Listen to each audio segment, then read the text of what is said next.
Hello दोस्तों, क्या हाल है? कैसे हैं आप लोग? उम्मीद करता हूँ सभी लोग अच्छे होंगे।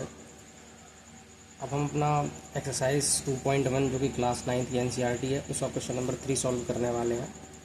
तो क्वेश्चन में है हमारे पास, give one example each of a binomial of degree 35 and a monomial of degree 100। मतलब क्या है कि हमें बाइनोमियल क्या बोलते हैं, बाइनोमियल जो होती है उसका एक एग्जांपल देना जिसकी डिग्री कितनी हो 35 हो।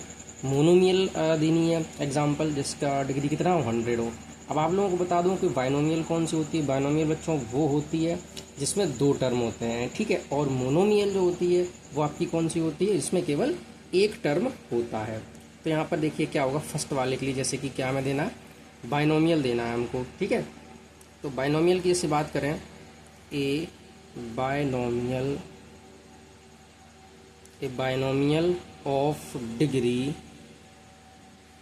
35 डिग्री का मतलब क्या है कि यानी कि उस पर पावर कितनी, मैक्सिमम पावर 35। क्या हो सकता है, लोग कुछ भी लिख सकते हैं। जैसे यहाँ पे लिख दिया हमने x to the power 35 minus 4, या फिर इसकी जगह हम ये भी लिख सकते थे y to the power 35 plus 4, और चलो ये लिख दो z to the power 35 minus 6। ये सभी जो है हमारे क्या हैं, ये बाइनोमियल हैं, क्योंकि देखो एक और दो टर्म है और डिग्री कितनी है हमारे पास 35 डिग्री है। फिर दूसरा हमारे पास क्या है इसी का पोर्शन, कि मोनोमियल होनी चाहिए और डिग्री कितनी होनी चाहिए 100 होनी चाहिए इसकी, ठीक है। तो चलिए इसके लिए देखते हैं फिर हम लोग क्या है। मोनोमियल मतलब केवल एक टर्म जिसमें हो, मोनोमियल ऑफ डिग्री 100 डी।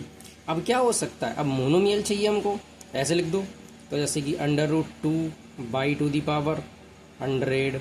दूसरा लिखना है तो ऐसे लिख दो भाई, क्या बोलते हैं 2 z टू दी पावर 100, ठीक है। तो देखिए यहाँ पर एक टर्म है और पावर कितनी है यहाँ पर हमारी 100 है, यानी कि डिग्री कितनी हो गई 100 डिग्री हो गई। कितनी डिग्री होगी 100 डिग्री होगी। चलिए अब हम उसका नेक्स्ट क्वेश्चन देखते हैं, इसका जो है क्वेश्चन नंबर 4।